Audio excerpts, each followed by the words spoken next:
Yeah, welcome back to another episode of the Format Podcast Live. Yes. Yeah, so what we're gonna do, we're gonna go ahead and we're gonna get into it. Got some pretty interesting topics for you here today. Definitely gonna be NBA heavy. Obviously, we just got finished with the conference finals, and now we know who's playing in the NBA finals. But before we get to that, you know what time it is. If you're here on YouTube and you haven't already, please make sure you go ahead, click that like, that subscribe, that notification bell. Make sure you're kept up to date whenever we drop new content on the channel. If you want the audio-only version of the podcast, open up your audio podcast platform, hit the search bar, type in the Format Podcast, and we should come right up. If you're enjoying the content, make sure you give us that like, that 5-star review, and drop a comment. All that stuff helps us rise in the algorithm, helps us find more sports fans, helps more sports fans find us. And finally, make sure you write it down, put it in your phone, set an alarm, do whatever you got to do to remember. Saturday nights at 7 p.m. we are live here on the Format Podcast, and we'll give you the opportunity to call in, talk to us, get at me. I love it. I can't wait. All right, so first, let's talk about Joel Embiid, right? And so one of the big things that we talk about constantly is the foreign-born talent at the top of the NBA, right? A couple weeks ago, I did a show with Jalen Rose, and he was kind of warning NBA players, American-born basketball players, that they really need to make sure they get on top of their craft and stay on top of their craft. Why? Because with the dominance that we're starting to see in the league, at least at the top of the league, of the foreign-born players, and then as well the influx of foreign-born players. I think roughly 30% of the NBA is foreign born now. So that's almost 1 in 3 players. They are going to be in a position where the jobs are not going to be there to go around. And so they need to really be diligent in terms of mastering their craft so that they're able to hold on to those jobs, right? And so we talk about it a lot, the foreign born talent at the top of the league. And that's usually a few different names, right? So in whatever order you want, I mean, however you want to look at it, it's normally Luka Doncic, Nikola Jokic, Giannis Antetokounmpo, Greek Freak, Joel Embiid, and now of course we got Shai Gilgeous-Alexander, aka SGA. He pushed his way into that kind of top 5 after being the runner-up for the MVP this season, and just being that guy, one of the top scorers in the league, one of the top defenders at the guard position in the league. So he pushed his way into that position. And so most of those guys are really getting it done, right? And one of my favorite players in the modern NBA, if not my favorite player in the modern NBA, is Joel Embiid. And why is that? I love the skill set that Joel Embiid has. He doesn't. I don't always like the way that he employs his skill set, but I love what Joel Embiid is capable of doing. And a lot of that has to do with the era that I came up in when it comes to basketball, right? I came up in the big man era, the dominant big man era. I mentioned it before on this show more than a few times. I started watching basketball mid to late 80s, but like my golden period is probably that my sweet spot in the NBA is probably like, I'd say, like 1990 to about 2005. That was like the best time in the NBA for me, and I loved it, right? And I grew up in that era where it was the big man era, and I love traditional big men, or at least big men who try to play that way. And Embiid is kind of one of those guys, right? And as you know, if you've been here before, my favorite basketball player of all time is Hakeem Olajuwon, and Joel Embiid is as close as we're going to get in the modern NBA to Hakeem. And so that kind of endears me to him and his skill set, right? Joel Embiid, he's big, he's strong, he can dominate whenever he wants to put his mind to it. And I respect that. But now we get to the but, right? There's always a but. He's injury prone. He may not be the hardest worker, whether it's on his body or on his game. And that doesn't, he seems to lack, in my estimation, that day in, day out killer mentality that you saw from a lot of the great bigs in the past, whether it's Olajuwon or Shaq or Ewing or even Duncan, right? That kind of mouse in the house mentality. Like you got a mismatch, you're going to go in there on the block and you're going to abuse that mismatch until the opposing coach and the opposing player changes it, right? Joel Embiid doesn't always seem to have that. The only time I've kind of really seen him have that killer mentality is when he goes up against Jokic. And I think obviously because he knows that the prevailing thought is that Jokic is the best big man in the league. So Embiid's saying, yo, when I go up against Jokic, I'm going to kill him. and he usually hands him work, right? But it's funny, even though Tim Duncan was quiet and he seemed like he had no emotion on the court, the way he played, he wanted to kill everybody who tried to defend him, and he handed out a lot of work over his 18-year career. But back to Embiid, right? Embiid has it all. He has size, he has strength, he has agility, he has footwork, he has the mid-range jumper, he has the three ball, he has the post moves, he can rebound, he can block shots. There's nothing really that Embiid is missing in his game. There's no weakness for the modern NBA style of play, except what's the except? There's always an except, right? There's always a but, there's always an except. Embiid can't stay on the floor. That's the big problem there. Remember, this is a guy, he missed his entire first 2 seasons in the NBA because of injuries, and he's never come close to playing a full season. So I get it. It's no longer a badge of honor in the modern NBA to play all 82 games. And the teams now, the organization's training staffs, um, they often force players to sit even when they're fully healthy. But Embiid he's just a different situation, right? He's never played more than 68 games in a regular season. And it's like, come on, man. In his career, 10 seasons in now, he's played 433 out of a possible 820 regular season games. That's not good. But why is this a big deal? Because he's one of the best players in the league. He's a former most valuable player. And if he'd have been healthy this year, if he'd have been able to make it through the season or even make that 65 game threshold, he probably would have been back to back MVP because he was killing when he got hurt. And he's the centerpiece of the 76ers that's earned more than $214 million in his career. It's a lot of dough, right? So it's really frustrating, at least to me. I don't know about the rest of you, but it's really frustrating to see a guy with that level of talent not doing more. So now let's look at this, right? Remember the guys I named at the beginning, right? The top 5 guys in the league in general. I mean, I could be a little off, but for the most part, and I'm not saying this in order, I'm just saying the top 5. It's Luka, it's Jokic, it's SGA, it's Embiid, and it's Giannis. Those are generally the top 5 players in the league. And so let's look at it. Giannis, he has a championship. Jokic, he has a championship. Luka's getting ready to play for a championship.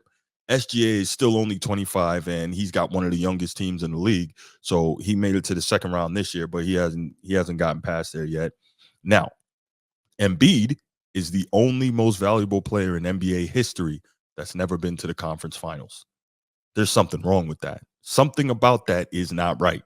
Now, it's not all on him. It's a team game, blah, blah, blah. But if you're that guy, again, you make the money, you're the centerpiece of the team, you're an MVP, you got to do more, whatever that more may be. All right. And so we look at Embiid. This is a guy who, if basketball was played on paper, then we'd be like, yo, this guy is a freaking all-time great big.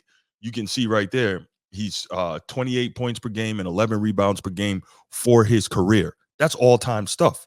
The great Kareem Abdul-Jabbar doesn't average 28 and 11 for his career. I think he's about 24 and a half and 11 for his career. But the point is, Joel Embiid, if you just looked at it on paper, he would be that guy. So I'm thinking about it, right? And he keeps getting injured. And so I'm wondering, okay, what is the cause of these injuries? Like, where is that coming from? Why does he keep getting injured? Because it's not just he keeps getting injured. A lot of it is the why, right? And I wonder if it has to do with Embiid's play style. I think we really got to start looking at what is causing these issues. And to me, I think it does have to do with his play style. One, I think there's something wrong with his balance. I don't know what it is. And it's odd because for someone with such great footwork and skills at his size, his balance has to be off. Why does his balance have to be off? Because he's always falling down. Every time you see it, not every time you see him, but often he's on the ground. And it's like, why are you always falling down? You're one of the biggest and strongest guys in the league. That shouldn't be the case. Now, if you're on the block and someone's defending you and you have position and they pull the chair out from under you, I get it. But it seems like that's a rarity in terms of why he's on the ground. It just, I don't know. He seems to lose his balance off and then fall down. So I can't figure it out. Okay, so still thinking about Joel Embiid's particular play style. All right.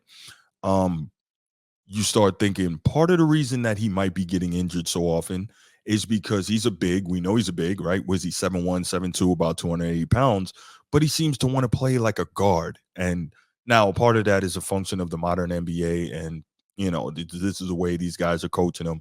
But if he would spend more time on the block, working in a more confined space, then maybe his limbs would have less room to be moving in ways that a 7'1", 7'2", 280-pound person is not supposed to move. What do I mean by that? Let's look at it this way, right? Have you ever seen like National Geographic or one of these nature shows or whatever, and you're seeing a giraffe, right? Giraffes run in straight lines. What's up? It's not that serious. What are you saying here? His nutrition is poor too, according to some reports. Yeah, I've heard that as well, and we're going to touch on that a bit in a bit. Thanks for stopping in. Appreciate you. So yeah, have you ever seen like on a nature show, National Geographic or whatever? You will see a giraffe running, right? And a giraffe has huge long legs, so they could theoretically run pretty quickly. They run in straight lines. But do you see them trying to get low and cut in and out and do all this crazy stuff like a cheetah? No, because their body is not built for that, right? And so you look at Embiid, and I'm saying if you would work more on the block instead of trying to be out on the wing or trying to be out by the 3 line, and you're trying to do all these moves that your body at that size is not made to be making, right? You're probably putting more stress on your feet, your knees, your hips, your lower back, and all that is probably leading to more injuries. Now, obviously, I'm no orthopedic doctor, right? But it would seem to make sense that all those unnatural movements are putting more strain on the lower extremities, because even in eras, the past eras, like I mentioned, that kind of golden era of the big men, that 1990 2005, where big men were banging and they were really, going hard in the paint, literally. You didn't see them getting injured nearly as much because they weren't doing things that their body wasn't made to do, right? Okay, so like I said, you see the giraffes run straight. They're not trying to be cheetahs, and I think maybe that has something to do with why Embiid keeps getting hurt. So now we see Luka Doncic, and he's in the finals. And like I said earlier, Jokic, he's got a championship. And Giannis, he's got a championship. And so now what does that mean for Embiid? That means the pressure is mounting. So the question now becomes, what's he going to do? He has a solid team around him. Does he need to lose weight? And it's not that serious. This is kind of where we get to the issue of he reportedly has poor nutrition, which listen, I get it. It's hard to eat well because junk tastes better, right? If we're honest, junk just tastes better. But you got $214 million that you've made. Obviously, tax is going to take a big chunk of that. But the point is, you have the money to hire a chef, a nutritionist that can make healthy food taste good. I mean, right? You got the money. That shouldn't be an issue. But anyway, um, he does now look like he's in better shape. Earlier in his career, people were really getting on him for being out of shape, but he looks now to be in a lot better shape. Does he need more time in the weight room? That's a question. Now, it seems like the modern trainers don't really want that because they want their guys to be slim and agile, but maybe his body needs more strength. And again, I'm not a doctor, but maybe his body needs more strength. Maybe those muscles need to be there in a better way to support his joints. Who knows? That could be it, right? Um, does he need to do what I said and spend more time in a smaller confined space to try and minimize lower extremity injuries, but decreasing movements that a body his size isn't made for? I think so. Again, not a doctor, could be wrong, but I think so. I really don't know what the answer is, to be honest, but he's got to figure it out, or he's going to go down as the worst MVP ever. And not the worst MVP ever because he's the least skilled or can't play. It's not even necessarily about winning a championship. Karl Malone won 2 MVPs. He never got a championship. Charles Barkley won an MVP. He never won a championship. Of course, both of those guys ran into the GOAT. That's a different story. But the point is, nobody is looking at those guys and saying, they never got there. They got at least to a point. They carried their teams to a point where they had an opportunity to compete for a championship. Embiid has never been to the conference finals. That's not good. To be an MVP that never even makes it to the conference finals, that would be disgraceful. And yes, it's a regular season award. I totally get it. But that would be a tough thing to go into retirement with on your record. That as an MVP, and maybe an MVP more than once, because again, had he not gotten hurt, he probably would have won it this year as well. But you're doing all of that and you never even get to a conference finals. That's a bad, bad look. Um, and from the organizational side, if you're the Sixers, we make that guy our centerpiece. If you're the Sixers, we paid this guy all this money, and you can't even get to a conference finals to try and have a shot at competing for a championship. What up, Mel? No, I think it is disgraceful. I really do. And I get it. It's not all on one guy, but to say that again, you're an MVP and you never even get out of the second round, that's terrible. That's terrible. I don't think there's an excuse for that. But that's me. So he's still got plenty of time in the league as it stands now. I'm talking like his career is about to be over, right? He's been in the league 10 years, and the fact is, being that he didn't play his first 2 years, that helps. D Rose and Westbrook never made a conference finals. Derrick Rose actually did make a conference finals. 2011, that year that LeBron James supposedly shut him down, right? The year he supposedly got shut down by LeBron, that was in the conference finals. I think they won 60 or 62 games with Coach Tibbs that year, his MVP season. Yeah, they made the conference finals that year. Let's see, where were we? Injuries is the excuse. Yes, injuries are the excuse, but that's the whole thing. We got to figure out what's causing the injuries. What can we do to move past those so that Embiid can have the success that his skill set is worthy of. Westbrook played LeBron in the finals, so there you go. At the time, Westbrook wasn't an MVP yet, but at least we can say that he's an MVP that made the finals, right? But or a former MVP, I should say. Anyway, um, yeah. So I don't know, man. This is a tough spot. Um, Now again, Embiid still has plenty of time, but the thing I'm thinking about is that the East is not going to get any easier, right? Um, because what do we have? Orlando is young and they're coming up. Um, Cleveland always solid. Now, what they're going to be going forward, I'm not sure because they fired JB Bickerstaff. They fired the coach, so not sure. But they have a solid roster, and maybe if they get a decent coach, who knows what they'll be. Um, if the Knicks get another piece, they're dangerous. We saw what they could do just with the team that they had. Now, don't get me wrong; they got some breaks. Guys been injured in the East, etc. But they really played well. They played as well as they could play, right? The Celtics, we know, are always a problem in the East.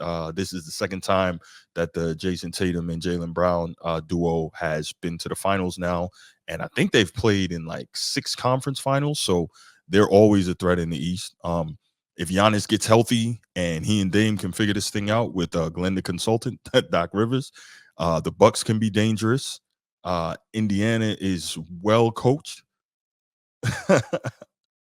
Embiid has to figure out his injuries, not us. He's not a disgrace. No, I'm not saying Embiid is a disgrace. I'm saying it would be a disgrace if he finished his career never getting out of the second round as an MVP. That's what I'm saying. I'm not saying he's a disgrace now. I don't know if you heard earlier. He's probably my favorite player in the modern NBA. His skill set is there, but something isn't right. That's what I'm saying. Um, all right, where were we? Yeah, the Bucks are always dangerous. Indiana showed what they can do. I think that's a really good team, extremely well coached. And who knows? Maybe that I don't think they beat the Celtics, but that series stretches out a little more if Tyrese Halliburton is healthy, going through that. But yeah, so one way or another, Joel Embiid is going to have to. He's going to have to do what the other all timers do and figure out what he needs to do. Now, if he's simply injury prone and nothing that he does can help, then so be it. But whether it's like we said, whether it's change the way he plays, change the way he eats, change the way he works out, change trainers, something, he's gonna have to figure it out, work harder to get there because again, just finishing his career and never getting out of the second round, that's a bad look. And again, he's got plenty of time left.